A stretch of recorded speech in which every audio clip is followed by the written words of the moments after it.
ভর্তি হয়ে আমরা বিনিয়োগ জমা দিচ্ছি। জমা দেওয়া মানে আমাদের বলছে 1 সপ্তাহের মধ্যে আমাদের টাকা দেবে। সেই টাকা আমাদের দিল না, আজ 3 মাস থেকে আমাদের ঘুরে দিচ্ছে।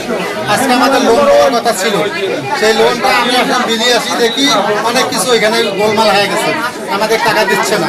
এই জন্য এখানে সবাই আমরা গোলমালি শুরু হয়ে গেছে। এখন ওরা অফিস গোটে আমরা চলে যেতে চাচ্ছি না, আর আমরা সবাই ওরা আটকে রাখছি। এটা কখন থেকে এই ঘটনাটা আপনি একটু বলবেন? এই কখন থেকে? বিকেল 2:30টার থেকে। বিকেল 2:30টার থেকে এই ঘটনাটা আমাদের এখানে শুরু হয়েছে।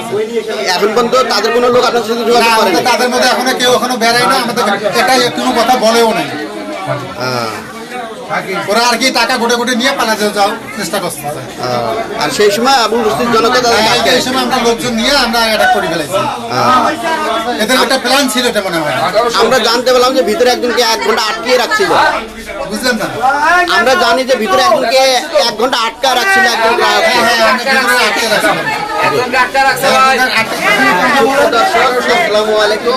আপনারা জানেন যে এইটা প্রায় 18 মাস থেকে এই ব্যাংকে এখানে রানিং হতো।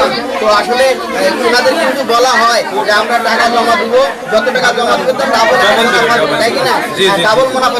সেই কারণে কিন্তু অনেকে আছে যেখানে 1 লক্ষ 20, 1 লক্ষ 30, 1 লক্ষ 50 টাকা পর্যন্ত এখানে জমা দেওয়া হয়ে গেছে সবারই। কিন্তু তারা বলতেছে যে গ্রাহককে যে কালকে আসেন, পরশু আসেন, তরশু আসেন, এইভাবে অনেক গ্রাহককে আপনার যদি দেখাই, অনেক গ্রাহক এখানে টাকা জমা।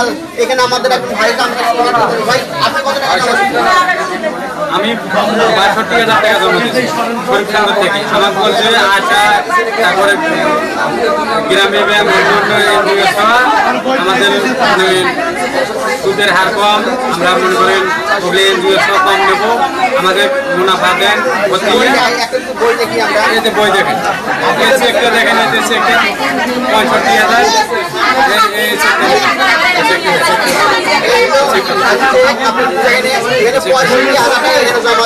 জমা দেওয়া আছে।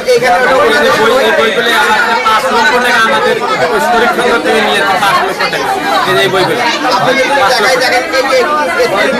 5 লক্ষ টাকা নিয়ে 5 লক্ষ টাকার উপরে জমা দেওয়া আছে। সবথেকে বড় দুঃখের বিষয় হলো আমরা যেটা জানতে পারলাম এখানে যে একজন গ্রাহক তাকে 3-4 দিন ঘোরানোর পরে সে যখন এখানে তার টাকার জন্য আসছে, তাকে 1 ঘন্টা ভিতরে আটকে রাখা হয়েছিল। তাকে নির্যাতন করতে করার চেষ্টা করতে পরে সেই গ্রাহক নিজে তার আত্মীয়স্বজনকে ফোন দেওয়ার পরে তারা এসে তাকে এখানে উদ্ধার করেছে। তারপরে থেকে কিন্তু আমরা জানি যে এইসব লোকেরা আজকে সমাগম তারা চাচ্ছে গ্রাহক এখানে নির্যাতনের শিকার হচ্ছে, তাদের আমানতটা আসলে এখানে আর নিরাপদ না। সেই আমানতের জন্য আজকে সমস্ত গ্রাহক তারা এখানে উপস্থিত হয়েছে। আমরা জানি যে বিকাল থেকে লোকগুলি এখানে অপেক্ষা করতেছে, কিন্তু এখনো ব্যাংকের কোনো কর্মকর্তা এসে তাদেরকে কোনো আশ্বস্ত করেনি। তার কারণে এই সাধারণ জনগণগুলি হতাশ। আমরা যদি দেখি যে প্রতিটি সদস্যের সেখানে নাম সিগনেচার করা হচ্ছে, আমরা যদি দেখি আমাদের সবারই নাম এখানে সিগনেচার করা হচ্ছে, তারপরে হয়তো তারা উপরে যাবে। আমরা যদি আসলে আপাতত ব্যাংক বন্ধ করা আছে, ব্যাংকে তালা দেওয়া আছে, ভিতরে তাদের লোককে আটকানো আছে। উপস্থিত জনগণ তাদেরকে আর বাড়ি যেতে জানে। আমরা এখানে যেটা জানতে পারলাম যে তারা ব্যাংক ক্লোজ করে এখান থেকে চলে যাওয়ার মতো চেষ্টা তারা করছে। তো আসলে উপস্থিত যারা জনগণ আছে তারা তাদেরকে আর যাইতে দেয় নাই। সেই কারণে যদি আমরা বলি যে এখন সমস্ত জনগণ বিকাল থেকে এখানে উপস্থিত আছে, তারা তাদের আমানতের গ্রান্ট চাচ্ছে, তারা তাদের আমানতটা ফেরত চাচ্ছে। সেই জন্যই আজকে সকল আমানত এই ব্যাংকে উপস্থিত হয়েছে।